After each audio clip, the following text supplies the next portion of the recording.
সেলিব্রেশনে মাতল গোটা নিমফুলের মধু ধারাবাহিকের team. Cake কেটে বিরিয়ানি খেয়ে চলল তাদের সেলিব্রেশন পার্টি। তবে হঠাৎ কোন খুশিতে মাতল ধারাবাহিকের সকল কলাকুশলী এবং সকল অভিনেতা অভিনেত্রীরা। আসলে দেখতে দেখতে 800 পর্ব পূর্ণ করল ধারাবাহিকটি।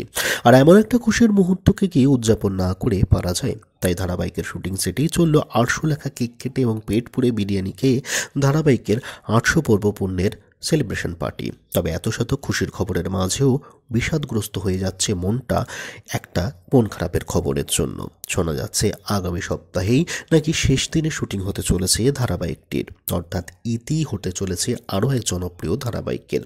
আসলে এক সময় প্রায়শই প্রথম 5-এ থাকা টিআরপি র্যাঙ্কিংতে এই ধারাবাহিকটি কিন্তু বর্তমানে টিআরপি তালিকার প্রথম 10এও জায়গা করে উঠতে পারছে না। হয়তো তাই জন্য নতুন ধারাবাহিককে জায়গা করে দিতে জবনিকা টানতে হচ্ছে এই জনপ্রিয় ধারাবাহিকটির। যদিও চ্যানেল কর্তৃপক্ষ থেকে কোনো রকম কনফার্মেশন আসেনি এখনও অবধি, তাই আপাতত গুঞ্জনের পর্যায়ে রয়েছে খবরটি, এমনটা বললে ভুল হবে না।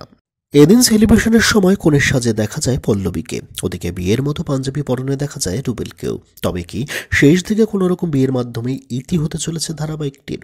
খবর এও শোনা যাচ্ছে যে এই ধারাবাহিকের শেষে বসে থাকতে হবে না বেশি দিন রুবেল দাসকেও। জি বাংলার পর্দায় এক নতুন প্রযোজক সংস্থা আনতে চলেছে এক নতুন ধারাবাহিক, আর সেখানেই নবাগতা অভিনেত্রী মধুরিমা চক্রবর্তীর সাথে জুটি বাঁধতে চলেছেন জনপ্রিয় অভিনেতা রুবেল দাস।